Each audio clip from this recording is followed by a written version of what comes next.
McCammon.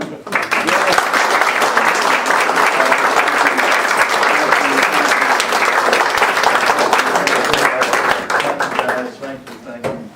Okay. Are we in business here with the mic? Is this good? Can everybody hear me okay? I'm going to have to do that. I'm going to bend forward. There's no way to bring this out. But okay, we'll just go like that. Hello, this is great. Thank you for being here today. This is so nice. You know, we have, we're back to sort of the winter today, so I really appreciate you making sure where you came from to be here. Thanks so much. I guess, well, all right.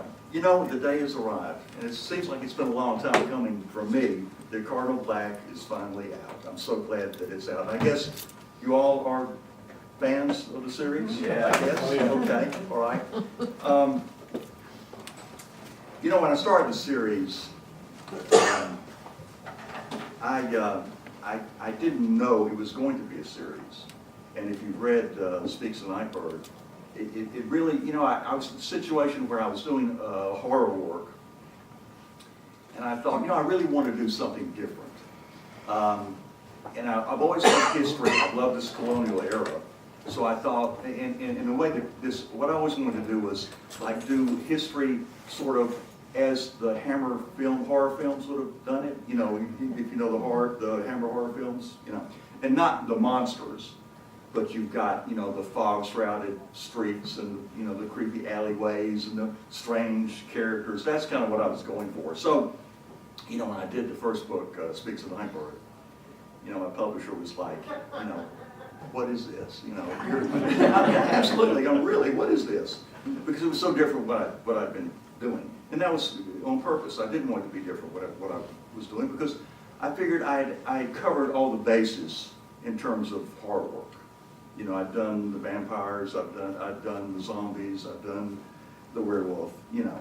So I thought, you know, it's time to do something different. And of course, then the publisher, you know, resisted a little bit.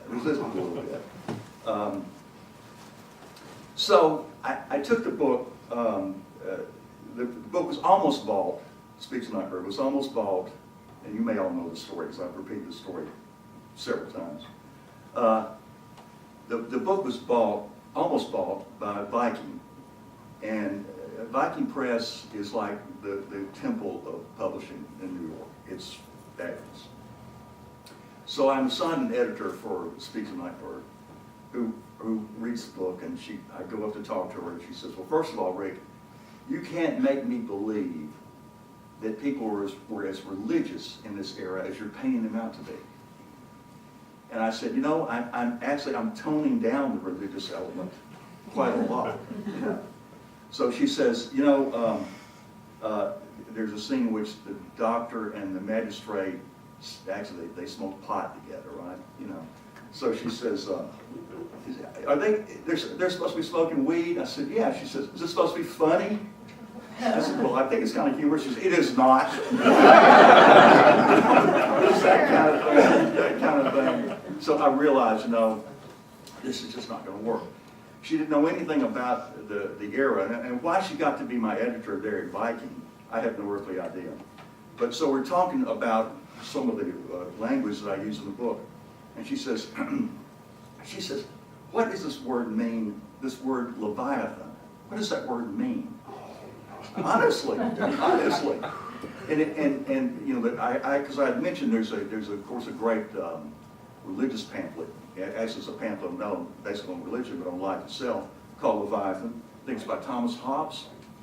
In that is the phrase "life is nasty, brutish, and short." We probably all know that phrase, but it's in that pamphlet. So she asked me what the word Leviathan meant. Now here is Viking Press in New York City, with one of the greatest libraries in the world, only a few blocks away. You know, and this woman does not know the name of the meaning of the word Leviathan. Therefore,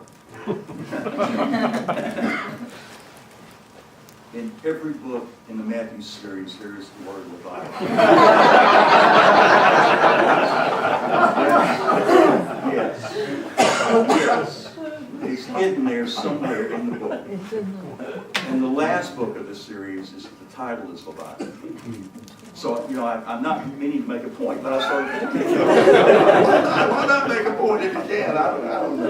But you know, I knew it's not going to work because we just didn't see eye to eye on anything, and she didn't understand the era, and she said, you know, the ending of this book is just bitter. Matthew should stay with Rachel and marry Rachel and stay in the town. And at that point, I was beginning to realize that I really liked the character. You know, I really thought there was a potential to make a series out of this character and carry him on. And so I thought, you know what, I can't do that. I must move him on. He has a destiny to fulfill. And anyway, that editor and I broke all correspondence because she wanted to do something I could not do. So I had to turn my back on Viking Press, which was, you know, and when you turn your back on a publisher like that, there are consequences. You're basically thrown out. You're basically thrown out of the business almost, which is why I really remained silent for, I guess it was, what was it, 10 years or so? 10 years, because I thought my career was over, you know, because the great gods, and I viewed them as gods. I really did. Oh my God, I realized this is all going on Facebook. Oh no, oh no. Oh gosh, okay, who cares? Come on. Let's drive it in. So, you know, I realized that I was done, you know, so it was quite a shock to me to think that I've still got these ideas of books that I want to do, but yet you're not going to have the opportunity to do the books because you're basically through. So I was doing a reading at UAB. I was reading part of Speaks a Nightbird, and there was an editor there from River City Press in Montgomery. And so she said, basically, what are you doing with the book? And I said, well, nothing. And so they published the very first edition of Speaks a Nightbird. And it just went from there. And Speaks a Nightbird now, it's interesting because it's one of my most popular books. And I think that there is a popularity of this book, this series, that actually goes around the world. It's amazing to me. And why is that? I wondered why it is. Why is it that people really, this series appeals to people, and why, you know? And I think it's because, well, I hope it's because the writing is good, and because, you know, that's the number one thing. And I hope that it's an entertaining series. But I also think that, you know, there's a simplicity to that world that we don't have today. There's a simplicity, you know, there are no cell phones, there's no constant demand on going hither and yon, travel is not fast. So there's a relaxed feel to that world that I think people, whether you know it or not, I think it appeals to people, and certainly it appeals to me. Because one of the things I found, because I've still been doing contemporary novels as I've been doing the Matthew series, and I've realized that with cell phones, it's very difficult now to write a suspense novel because you're never out of contact with people. And one of the tenets of the suspense genre is that you're in a way isolated. And so now when you're writing a horror novel or suspense novel, you really have to work to make sure. And it's kind of phony because the thing is they either lose their cell phone or they're in a place where the cell phones don't work. Like, really? Okay. I've done that myself, so really. So it makes it difficult. And so I think that's the appeal. That's part of the appeal to me of writing the series. I don't have to worry about that. I don't have to worry about the cell phones, the constant contact, and all that. So, so it's interesting though that also some writers have gone like way into tech. I mean, that's what they do. Tech is their thing. But to me, I enjoy the simplicity of this colonial era. Well, okay, let me talk about where the series is going. I don't know if you know much yet about Cardinal Black. But the series is, I have 2 more books to do in the series. The next book is called The King of Shadows. And of course, the final book is called Leviathan. But in between, I've come up with, I realized I've done several short stories in the Matthew world. And I think I'm going to do a few more short stories, and we're going to do a book of short stories, maybe short novelettes in that world. It's called 7 Shades of Evil. And I think that will be out probably between King of Shadows and Leviathan. And I've realized the fun thing for me is that it suddenly dawned on me that I've created a world in which I can write stories about anybody in this world, and anybody in Matthew Corbett's world, and it can be interesting. because this last, I don't know if you know, but there's a short story on the net, on my website, called The Pale Pipe Smoker, that I just finished not long ago. And that has Catherine Harold and Minx Cutter in it.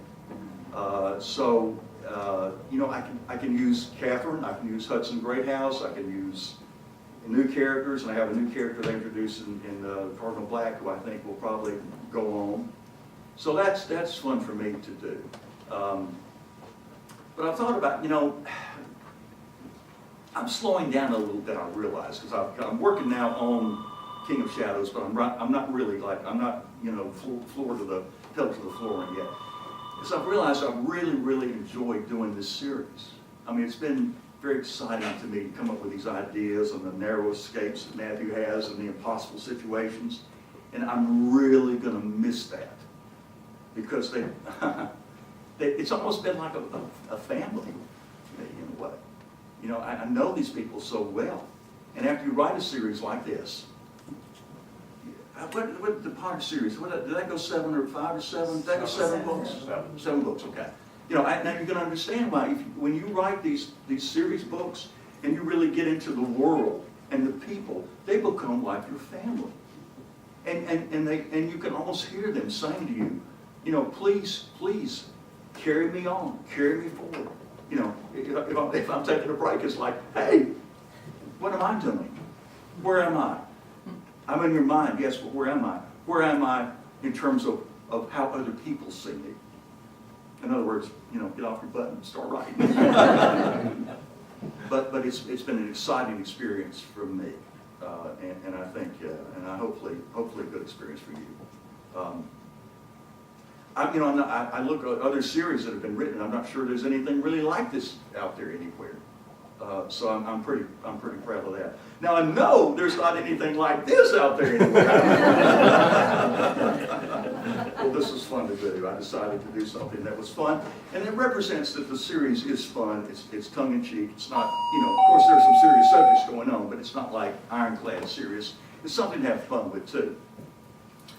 We have a video that's just gone up on the website now of actually doing this makeup that I did. And the makeup was done by a woman named Amanda Chapman, who lives in Tuscumbia.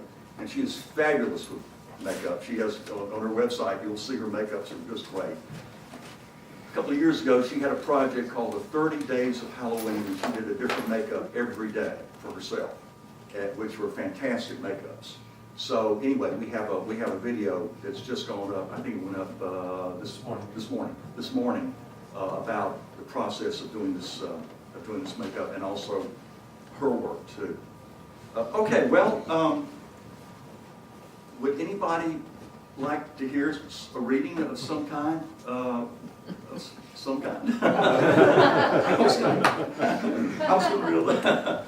going to read a little bit of the, maybe not the whole first chapter, but the first chapter, some of the first chapter of Cardinal Black. Is that okay with you? Sure. You got it? And also I want to stress that when I read this first chapter, one of the things I always wanted to do in the book is, in the series, is get the reader quickly into the atmosphere of what's going on. And that's the thing that I really wanted to do. It gets you in there quick. So, all right, let me start out. I think that's dead. Oh, okay. Okay, we don't want to worry about that. I'll do it loud now. Hear me well, said Gardner Lillahorn, resplendent in his overcoat of peacock blue, with rolled cuffs of pigeon blood crimson. Atop his head was a self-same blue-colored tricorn, whose red band clasped a single white dove's feather. He was, as the popular saying of the day went, birded up. His thin, ebony mustache twitched upon an equally thin upper lip, while at the downward point of his chin, the perfectly trimmed goatee was yet another point downward. Well, he repeated, his small black eyes aflame in the low light of a December's late afternoon. I am the honorable assistant to the High Constable. As such, I have the power to slam the law down upon you like a 2-ton cannon upon a penny's weight mouse if you fail to comply with what I have demanded. I have neither the time nor the patience to dally with you an instant longer. Therefore, I shall ask you only once again before I am compelled to move to action. Will you or will you not? But, sir, said the 10-year-old boy, whose gray clothing was indeed mouse-colored, and yet ample enough to withstand, if not the weight of a heavy cannonball, the tremble of light snowflakes that were beginning to swirl down on the streets, alleyways, crossroads, courtyards, gardens, and garrets of cold but bustling London town. It's just 5 pence, the young salesman went on, as snow dappled his black woolen cap. Surely, sir, you can afford. My ability to afford is not the issue. Not the issue, spewed the rough voice and flecks of spittle from the mouth of Lillihorn's florid-faced henchman and companion in chicanery by the name of Dippin' Knack, who stood just behind his master, as any good dog should. Knack, I shall speak for myself, thank you, said the master to the hound in a tone of sharp rebuke, and the two-legged canine pulled his neck in a little tighter to his fur line. Fear not. Though short and squat by nature, Knack wore beneath his garish purple tricorn hat an ornately curled and powdered white wig that nearly towered over Lillihorn's shoulders. Lillihorn returned his attention to the boy, who he determined was not going to get away with ignoring this demand, which seemed now more important than ever, simply for the principle of it. Lillihorn lifted his ebony cane with his hand grip of a silver lion's head and placed the tip against the boy's right shoulder, beneath which was the leather pouch that held the solitary object of his desire. Give me that last copy of Lord Puffrey's pen, Lillihorn said. I command it. Command it, barked Dippin' Knack, who didn't realize he had purchased a coat advertised as being trimmed with beaver, when in fact it was brown-dyed street cur. The cherub cheeks of his bully boy's face seemed to pulse with excited blood, stirred by the prospect of a street fight with a diminutive paperboy. Knack's outburst, however rough it sounded, brought forth only a slow blink from the lad and a resigned sigh from the assistant to London's High Constable. I have determined, said Lillihorn in a calmer tone to the subject of his obsession, that I have paid for my last copy of the pen. That is to say, as befits my position of authority and responsibility, I expect some items in this city to be given to me freely and with good cheer. Your news sheet shall be one of them. And why exactly should that be, sir? Dared ask the boy with a defiant forward jutting of his chin. Simply because, came his silken-spoken reply, without the protection of the law to Lord Puffrey's business, and indeed to all the businesses in this fair city, he should see his pens snatched away by ruffians at the very door of his print shop, if the print shop itself is not burned to ashes on the ground. I, and the sturdy wall of order that stands between Lord Puffrey's door and every door you might look on all along the street, and the evil tentacles of chaos. I assume you know the meaning of that. At last I found a pen. 5 pence here. A round-bellied gent in a brown overcoat and a same-hued tricorn atop his own pile of wig curlings had suddenly pushed his way onto the scene, namely the corner of Farrington and Stonecutter Streets, a few blocks west of the Old Bailey, from which Lillihorn and Knack had emerged strutting and full of not the flames of justice, than the steady embers of avarice. The new arrival had silver pennies in one hand, offering them up, and was already reaching for the news sheet with the other. Hold, hold, Lillihorn nearly shouted, as if finding a pen this day was like trying to pluck out a hay straw from a stack of needles. Hold, he says, and to back up this statement came Knack's wicked ebony billy club, his favorite fiend. Knack plunged forward past Lillihorn like the devil's pitchfork and put the pain-giving end of the club beneath the intruder's descending terraces of chins. You'll not have it, Knack snarled. It's already been took. The gent staggered back on his polished boot heels. This is an outrage, he sputtered, looking back and forth from one man to another and finding them both as ugly as toenail soup. You have no claim on the paper. Where's your money, sir? Here's our roll of dough. Knack gave the man's chin a thrust to the billy club. It's good and solid, you toad-faced warhog. An outrage and an injury as well. I'm going for the law. There's a constable hereabouts, I'm sure. To be sure there is, said Knack, with a crooked grin that displayed his unfortunate mouthful of jagged teeth. You're looking at one. And right here's the constable to the assistant of the high constable himself. So bite on that apple and piss a prune. You men are mad, came in a steady response. Crude louts, constables. What's this world coming to? I don't know about the world, but you're coming near a ride in the gutter. Off with you. Outrage, outrage, cried the man. And though he puffed steam amid the drifting snowflakes, he gave up the battle as lost and retreated into the moving mass of London humanity at his back. No, you don't. Lillehorn reached out with his free hand to clutch the paper boy's shoulders as the lad had made a move to dart away, but it had first been a twist of the head rather than a leap of the legs. Take the sheet, Knack, Lillehorn said, and so it was done. My manager will skin me alive for this. He counted all the copies out, the boy said. Some advice to you. Lillehorn released the shoulder and placed the cane's tip alongside the boy's cheek. Tell your manager he miscounted by one. Look him directly in the eyes when you say this, and believe it yourself. Believe it so fervently that it becomes true. You'll have no trouble if you believe it with enough ferocity. The boy paused. Then with a quizzical expression and a nodding of the eyebrows, thank you. You're welcome. Now run along. Lillehorn gave the cheek a quick peck with the cane. The paper boy scurried away with his lesson on how to be an adept liar. Lillehorn snatched the pen from Knack before Knack had a chance to read a word of it. And Lillehorn said with the air of the victor's satisfaction, let us retire to Mr. Cholmondeley's coffee house. He already understands the importance of a cup of free coffee to a hard-working public servant. Two hard-working public servants, said Knack, nearly adding a chortle. Lillehorn replied with a frozen countenance. Off they went, one following the other, as had been their custom in New York for several years and now in London the same.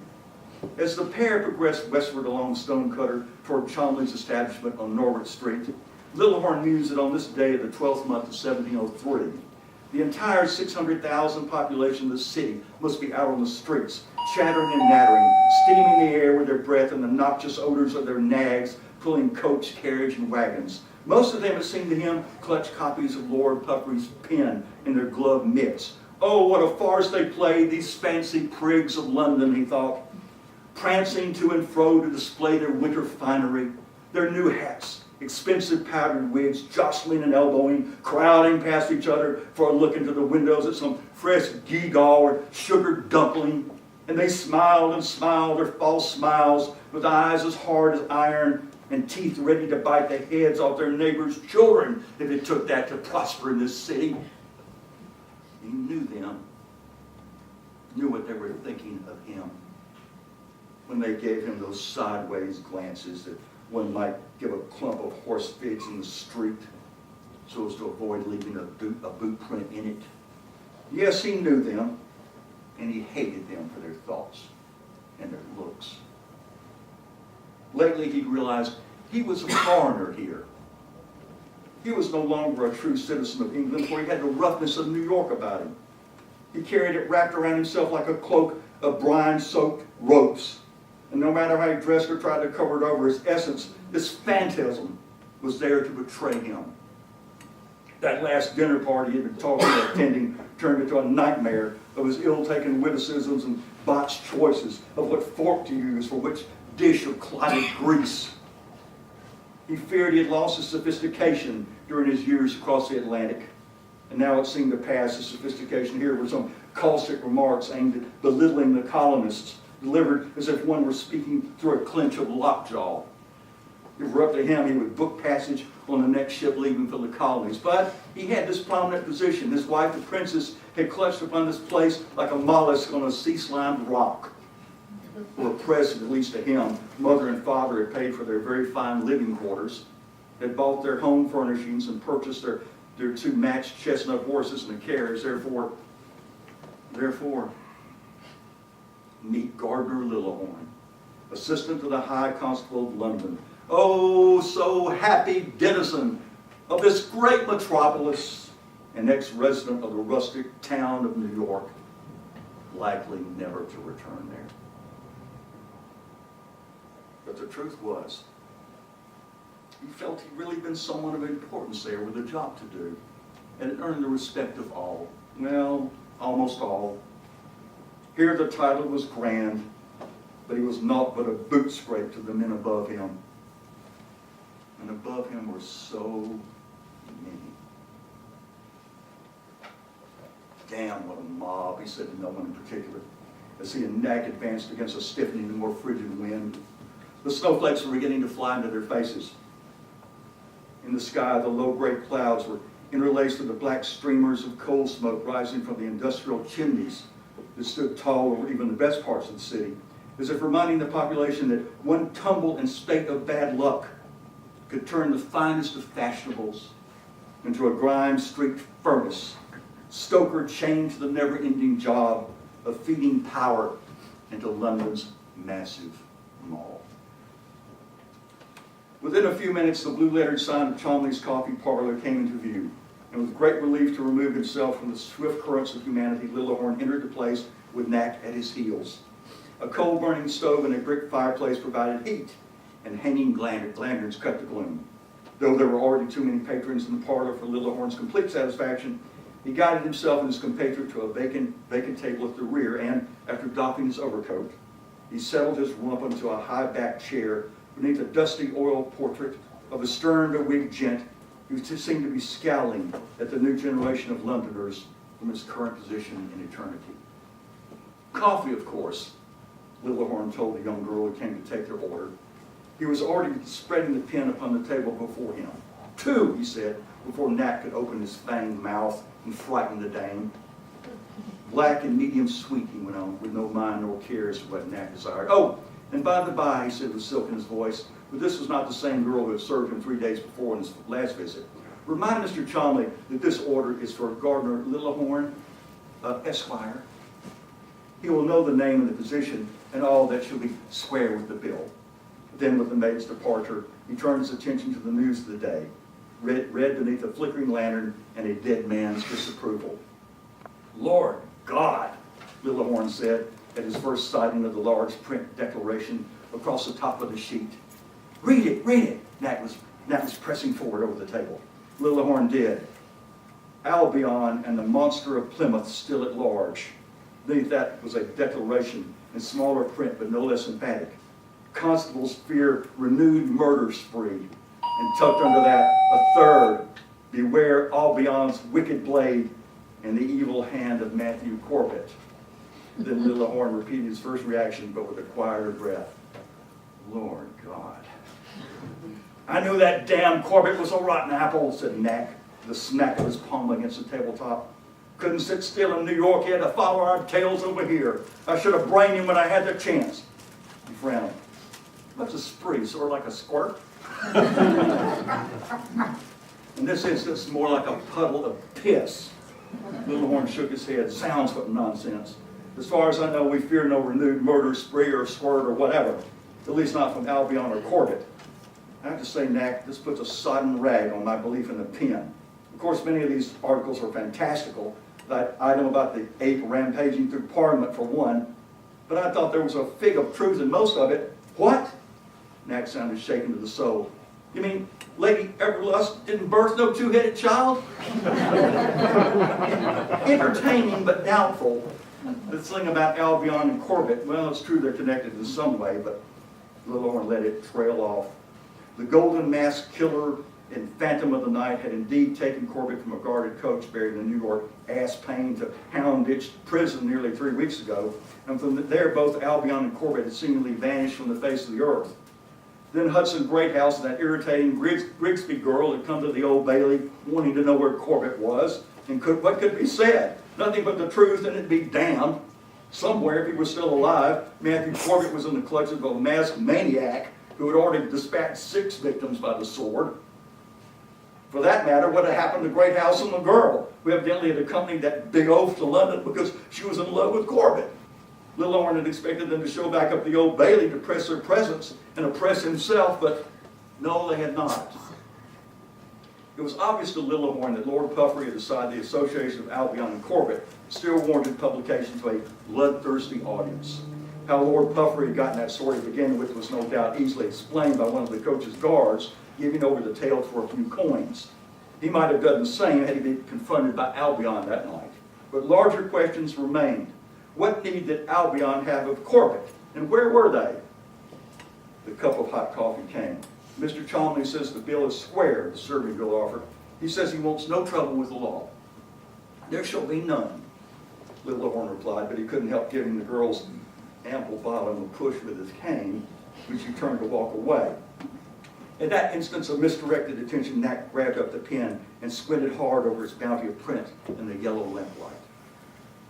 This has been a strange time, said Lillehorn, who decided to sip his coffee and rest his eyes from any further inflammations of the names Albion and Corbett. Judge Archer is still missing, you know. All that in the Gazette about him being kidnapped from the Cable Street Hospital in Whitechapel and him suffering from a gunshot wound. Well, what was he doing in Whitechapel and who has him? Somebody with a grudge against him, to be sure. And then the clerk, Stephen Jessley, doesn't come into work one morning and it seems the address he has given on his employment papers is false. No one can find him either. It makes no sense. Knack, are you listening to me? Obviously he was not. Says here a wall was busted down off Union Street and they found an old sea trunk with 10 shrunken heads in it. Can you fathom such a thing? It is beneath me, said Lillehorn. I can no longer trust Lord Puffery. Can you trust this? Knack began to haltingly read. Word comes to us that the missing Italian opera star, Madame Alicia Condolari, has been spirited away by her lover, the pirate Red Jack Adams, taken to a secret hideout, Paradise Cove. More to come. Knack looked up and grinned, a frightening sight. Ain't part of your job supposed to be finding her? His grin fractured. His brain came up with a thought. Hey, might be she run off with that pirate and don't want to be found. I'm not sure she wanted her escort and coach driver to be murdered as they were. Lillehorn reminded the other. He took another sip of the strong black coffee. There were over 2,000 coffee shops in the city. Part of his mind is wondering where else he might get free cups. The situation of Madame Condolari concerns me, but until someone comes up with real news, I and the street constables are equally at a loss to speculate. That brings me to some business, said Knack. I need tomorrow night off. Tomorrow night? What's the reason? I would bring it to your attention that you have worked only 3 nights this week, and that you have a very short route in reasonable hours in a safe district, and that I have pulled quite a few strings to get you a fair trial as a fledgling constable. Fledgling or not, I'm in for a dice game with the Jackal, and I mean to be there. So I need you to get me off tomorrow night. Knack cocked his head to one side, his ears awaiting an affirmative reply. Lillehorn shifted uneasily in his chair. He mused that if this damn fool before him didn't know about the 100 pounds Lillehorn had skimmed from the New York Treasury, and also about that certain lady at the town to whom most of the money had gone, then he would dismiss his request as much as he would have dismissed the demand from Knack to come with him to London. But there was the wife and her parents to consider, and God help the poor soul who crossed that bunch. Knack would certainly go running to them at the first opportunity to cause mischief if he were not coddled in check. Very well, came the reluctant answer.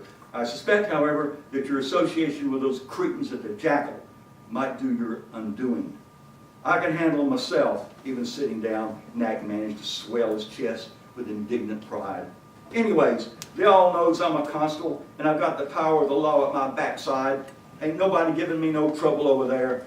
Knack took a drink of his coffee and continued scanning the pen. Ah! He exclaimed so loudly the 2 patrons at the next table nearly jumped out from under their wigs. Here's something for you. Let me read it. An open letter to London law. What there is of it. He looked up and grinned again while Lillehorn's face was a study in stone. Go ahead, Lillehorn prompted. Lillehorn read haltingly again. It has come to our attention that our so-called officers of the law in our great city have turned a blind eye to several local crimes of which most would be shocked. The latest being the mass murder of, give that to me, Little Horn nearly ripped the sheet out from under Knack's paws. He positioned it in favorable lamplight and read aloud. The mass murder in Whitechapel 2 weeks ago of the young men and women belonging to a group known as the Black-Eyed Broodies, a massacre upon which this publication has reported more thoroughly in our previous issues. While we certainly do not condone the activity of such groups, it is a crime upon itself that's particularly gruesome and demoniacally inspired mass murder seems to be overlooked by so-called officers of the law. Indeed, the murders among these groups are becoming common, no thanks to our fine officials who appear to be as equally frightened of these organizations as they are of the denizens of the shadows who use them for their evil purposes. Little Horn grimaced but kept reading. And yes, we dare to name names, among them Professor Fell, Colonel Fives, and Maccabeus Decay, who can say what inhuman pestilence against society is being created even now, encouraged by the inattention, one might say, the ineptitude of our so-called officers of the law. Knack chose that moment to make a rumbling in his throat that Little Horn took as mocking humor, and when Little Horn darted his own black eyes of brooding at Knack, the other man quickly pretended to be examining some small clean spot on his fingernails. Mind yourself, Little Horn ordered, and then he returned to the last paragraph of this distasteful open letter. Therefore, this publication no longer aspires to encourage these absent lawmen to action, but instead aspires to encourage the average hardworking and lawful citizens of this great city to action, by storming the Old Bailey by force if need be, to jolt these mindless sops from their paid sleep. We suggest that citizens band together to demand that justice be done, or else that our Parliament clean out every existing so-called officer of the law from their nooks, crannies, caves, and hammocks, and send them to the mattresses they may occupy in the quiet confines of their homes, where they will no longer be bothered by the demands of an occupation and no longer be rewarded with public funds for a job undone. Signed, yours sincerely, Lord Puffery. How about that? Said a heavy-set gent at the next table, who had been leaning in Little Horn's direction to overhear, and whose own copy of the pen was spread out before him. Strong words, huh? It's about time, I'd say. What's your opinion? Little Horn's face quivered as if he'd been slapped. His teeth were clenched. He felt Nat watching him like a dirty cat watching a writhing rat. Little Horn unclenched his teeth. My opinion is, it's about time.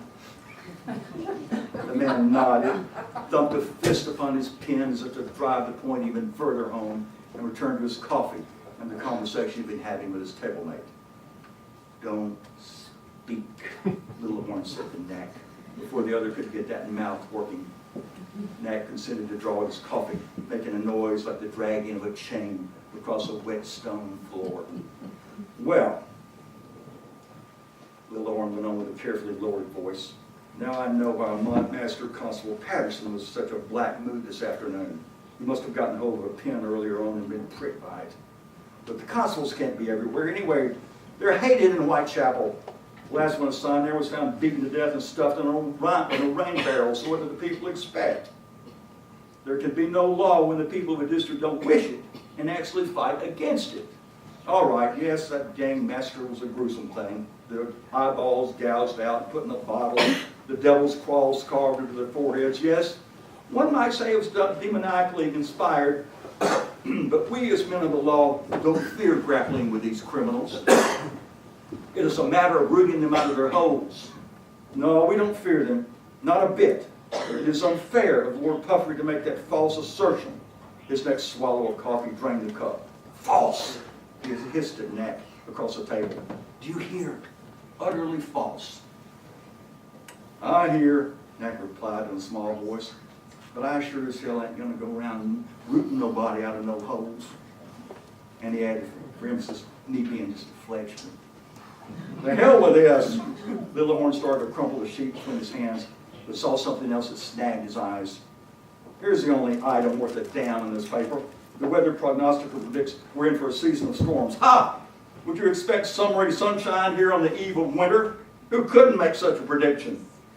Lord Puffery must have taken that task upon himself, as well as the job of stirring up Parliament against the High Constable and against myself, who was to bear the weight of it. Oh, I can also be a prognosticator and see what the weather will be like tomorrow at that office. I'm needing tomorrow night off, said Knack, as if nothing else has since he first mentioned it. You done vowed. You won't go back on your word, will you? Little Horn didn't answer, just sat glowering. Knack picked up his billy club from the table, stood up and said, "I'm heading to home. I'll walk my route tonight, good and proper." "I'll count on it," came the terse reply. "By your leave then," said Knack, returned the cur's fur collar of his coat up around his neck, gave his master a quick and ungainly bow, and headed for the door. On the street, flurries of snow blew through the evening's gathering dark. As the dark had fallen, so had the temperature. The blue December eve was speckled with the lamps of passing coaches and carriages, and in the windows of shops that remained open late to catch the passing crowd, which had much dwindled since Knack had followed Little Horn into Chalmers' parlor. Knack thrust his free left hand into a pocket, clenching his ever-present billy club in his right, and began to trudge against the chill wind toward his cellar hovel a mile north on Errol Street. He kept his head down in his thoughts on how he was going to get through such a cold night on duty. Even though his route took him only half a mile, all he had to do was walk a circle and swing his constable's lantern in an area that was mostly parkland, so what of it? It was fortunate for him that his 6 hours of work took him past 2 taverns that stayed open until the wee hours. And tonight, he meant to make use of their fireplaces and mugs of warm ale. Soon his mind drifted to the dice game tomorrow night at the Jackal, his favorite tavern, in a place where everyone knew him, and all were impressed by being in the presence of a constable. And so he failed to note the coal wagon that had been steadily following him since he had walked out Chomley's door. When he turned down the lonely length of Falstaff Alley to take his usual shortcut, he also failed to note the man who came up behind him and with one blow of a leather-wrapped piece of lead to the skull knocked Dick and Knack sprawling upon the rough stones. Knack's purple tricorn went spinning away, and his ornate wig slid down upon one shoulder. He made a gurgling sound and tried to pull himself to his knees, but the assailant struck again, and most decisively Knack lay still. "Ah, shit," said the second man, who had gotten down off the wagon and was holding the reins of his 2 horses at the mouth of Falstaff Alley. "Did you kill him?" The first man knelt down to check for a heartbeat. "He ain't dead," was the verdict. "He better not be. We're supposed to deliver 2. God take us if we don't. This one don't look like a constable. You sure about him?" "I'm sure. Like I said already, his name's Knack. He's been bragging his ass off at the Jackal." "All right then, let's get him in. We wasted too much damn time waiting for him to come out of that coffee house. Somebody might come along here any minute." "Somebody might," said the wagon's driver. "What are they going to do about it? Call a constable?" They both laughed at that. "Lucky I seen him coming down the steps of the Bailey," said the driver as the 2 men hauled Knack's body up and carried him between them to the black pile of coal. "Figured I might see a constable I recognized. Anyway, made our job one easier." They threw Knack onto the pile, and the man who'd done the striking climbed up and used a shovel to quickly cover the body with coal, being careful at the finish to leave a space of air around the nostrils. When it was done, he took his seat beside the driver and drew his coat collar up around his throat. He wore a gray woolen cap and had half of a nose. "Getting colder," he said, lifting his gaunt face toward the dark. "Snow's coming down good and proper." "The pen says storms ahead," said the driver. "Mark it then," the other answered. "All right." 1 down, 1 to go. The driver flicked the reins. The horses snorted steam and started off. The coal wagon's tired wheels creaked as they turned. And beside the white wig and the purple tricorn, a black billy club lay untended on the snow-dusted stones of Falstaff Alley. Chapter 1.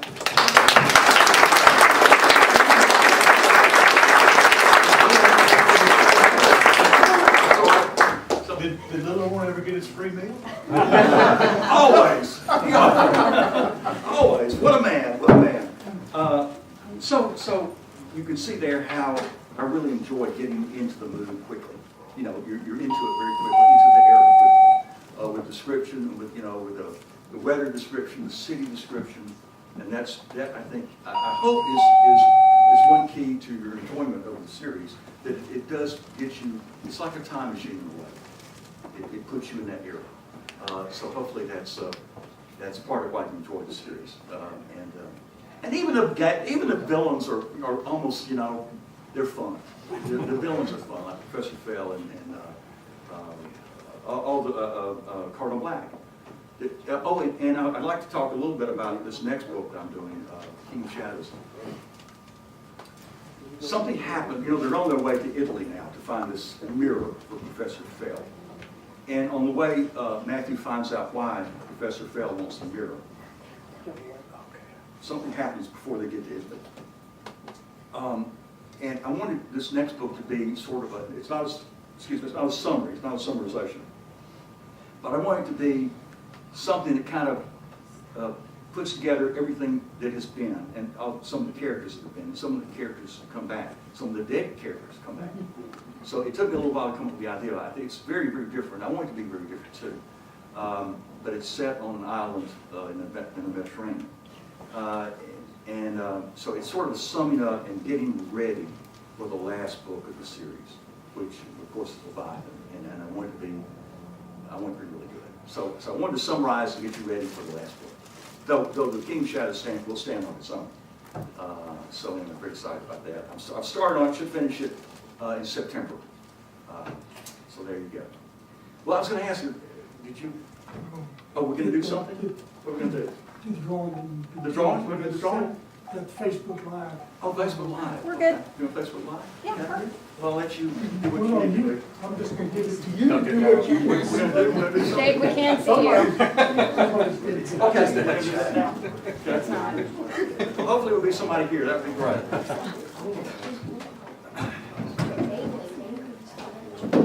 And it's what it's for. This is Okay. Yeah. All right. So, report this. How did I ever like that? Do that? That's good? All right, we're going to pick one. Here we go. Here we go. I wasn't allowed at all. Shake it up.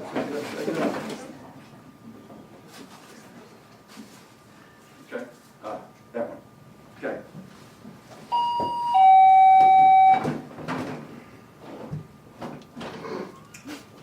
Gardner Littlemore? He creeps into this. He creeps into everything. Pat Kramer. Oh my God. Pat Kramer.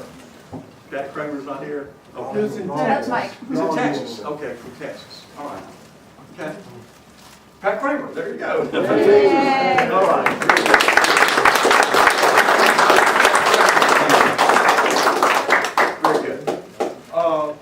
Master of Ceremonies, what are we doing next?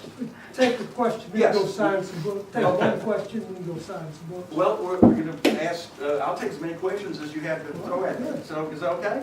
Any questions about the series or anything else I've done, my other work or anything? Just open it up. Please ask. Yeah. You mentioned Hammer horror as an influence Yes. on the series. What are some of your favorite Hammer horror? Well, Roger Dracula's one. All the Frankenstein series that did with Peter Cushing and Christopher Lee, all those are great. And I watched those growing up as kids, so of course I had. But there's one that, what's the name of that one? The one where there's skeletons on the horses, riding the horses. That's kind of set in Colonial, I think. It's like the skeleton gang. It's really not supernatural, but that's a gang that rides is dressed as skeletons on horses, and they even have the horses dressed as skeletons. That was really cool. And it's not supernatural, but that's one that really stuck with me. It's set in the Colonial era too, so I think that was good too. But I just enjoy doing this, and I'm really going to miss this series. It's interesting to me also that I never could have done this series without the internet. And I talk about how, this is a time machine, put you back in another era, and you're not really know. But I could never have written this book without the internet. Because it used to be when I was just working on regular contemporary work, before the internet, I'd make a list of questions that I needed to have answered. Then I would go to the library and answer those questions. But with the series, there's a question almost every page, about something. And I mentioned that there were like 2,000 or so coffee shops in the city of London. That's exactly true. There were, if not more. And you got to know that. I mean, you got to know, how many coffee shops were there, in the city of London at that time? You got to know that. And you're not. How do you find it? Well, you can find it off the internet. So thank God for the internet. So it's really helped me with my creativity and my writing. Anyone else? Yeah.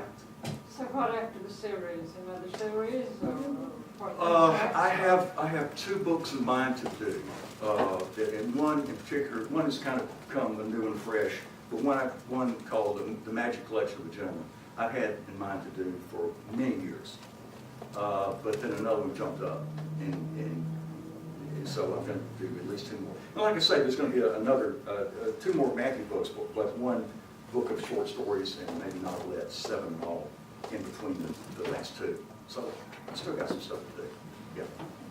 Yeah. Yeah. Two quick ones. When you decided that the Matthew Corbett series was going to be a series, Yeah. and you decided you wanted him to live on and Yes. serialize it, Right. did you know then that how many books it would be? Did you have the plan mapped out? Well, I figured it was going to be 10, a good round number. It was going to be and I was going to do the 7 Shades of Evil in between. But I realized I got to a point where I was doing other books too, and there was too much of a lag between the next Matthew, the previous Matthew book, and the next one. So I couldn't do that then. But I'm not going to do any contemporary work now until I finish the series. I always thought it was going to be 10 books. But I don't know why. I mean, I just always thought that was going to be. But I'll tell you an interesting thing that if you go back, and I just realized this not long ago, if you go back and read the part about when Matthew goes into the Queen of Bedlam's apartment there at the hospital, and it talks about some of the things that are on the walls, the pictures on the walls, the things in the apartment. Those things are foreshadowings of the last book in the series, and I didn't realize that. They're on their way to Venice, Italy right now. There's a portrait, there's a picture, painting of Venice, Italy on her wall. There are masks on her wall. There are all sorts of things, trinkets and things in that room that almost foreshadow, and I have no earthly idea that I did that on purpose. I have none, because I didn't know where the series was going. I thought it was going to go to Russia. I thought we were going to end up in Russia. So, obviously we're not going to, but I had no idea. So when you look back in the apartment, it's a strange thing. What's going on there? I don't know. I mean, I think the whole thing about writing is kind of mystic. You're operating on faith. You're operating with your own, within the limits of your own ability, but you're operating on faith that something's going to work out. It's going to work out. So again, 9, 10 books, I kind of figure it's going to work out. And it will. And then the follow-up, speaking about Russia, are we going to get lucky enough to have another Michael Gallatin book?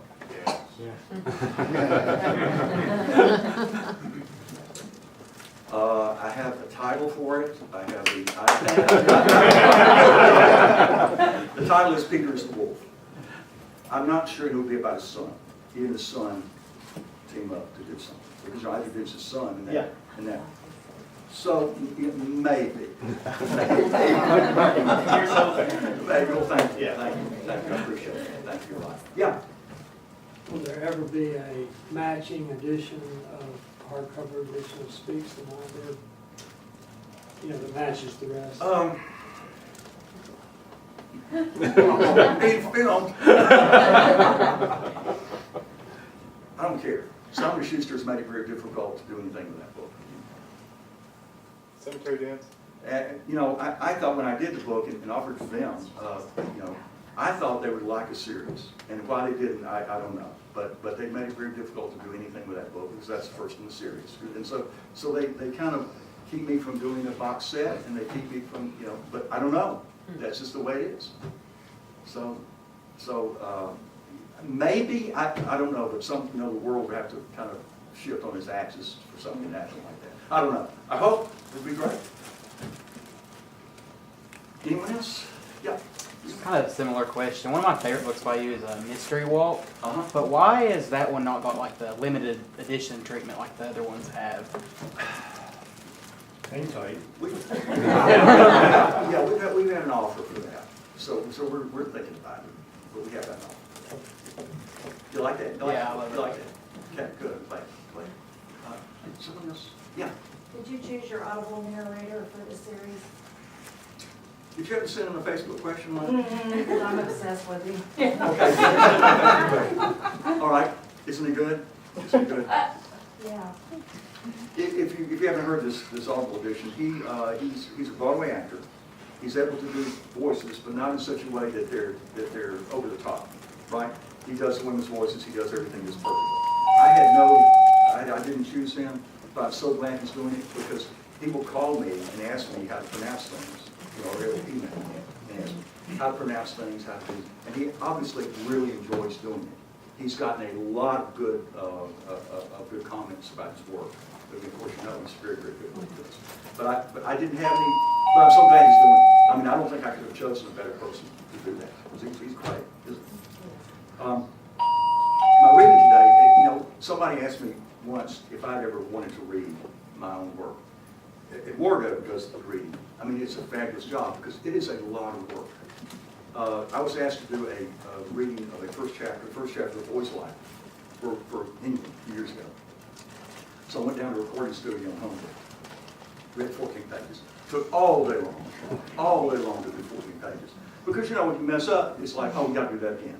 And when you're doing the microphone, you got all the equipment around you, it's very tense and nervous. I can't imagine reading a book of 400 and something pages and keeping your voice fresh and your voice not giving out, or you're, you know, not thinking, oh my God, I got to go back to it again today.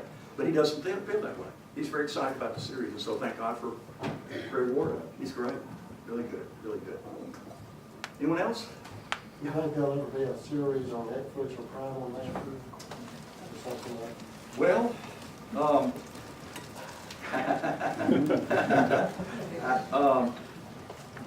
we have been, this is still filming, isn't it? Why is this still filming? We have been negotiating for 6 months. And nothing has been signed yet. As they call it, paper. It has to be paper yet. But we have come to some agreement, and so that hopefully will happen. Thank you. And I hope they watch it. Because if they watch it, see your applause. I'll give you the link later. So, did you travel, or just pretty much use the internet? Pretty much use the internet. Dana Geldon does the Outlander series? Yeah. The Outlander. She does a lot of hers by traveling, and I don't. You know, I do most of mine. But something she pointed out to someone, and I think it's exactly right. She says a place has a particular aroma, and you can't get that aroma, you know, by not traveling. I wish I could travel to these places, but you know, of course, a lot of these places are dead and gone now. But the aroma would remain. The aroma would remain. Of course, I imagine what it would be. I can imagine what it would be. But anyway, that was an interesting point she made. That to get the proper aroma of a place, you must actually visit that place. And she's talking about some of these castles in Scotland that she visits. Yeah. Anyone else? Anyone else? All right. Yeah. Did you have a certain town or city in mind when you wrote Zephyr in Boy's Life? I had visited a small town, actually in North Alabama, with a friend of mine growing up, and that's where his grandmother lived. He would take me there. It was in Walker County, and it was a small town like that, and it was a dream place to me. So it's like that wonderful town that probably never existed to anyone, but should have existed. Right. Exists only in your imagination, and that's kind of what I wanted to be. You know, yeah. My good friend RJ Rolls is watching right now on Facebook, and he's like super fan. Could you say hey to him? Right. Hey, hello. He lives up in West Virginia, and he's got like, you know, every single book, you know, that kind of deal. He was super jealous. Right. So Right. appreciate that. Thank you. Thanks. Yes. Okay, well, anyone else? And then I guess we'll go to the art grant. We want to do that. Okay, well, thank you all for being here.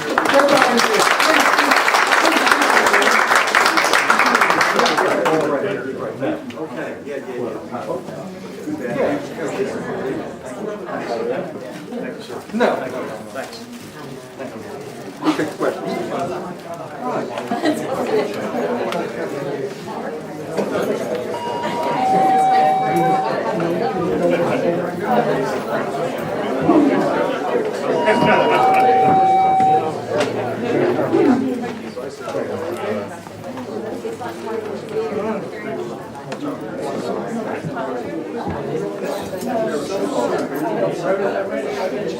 you.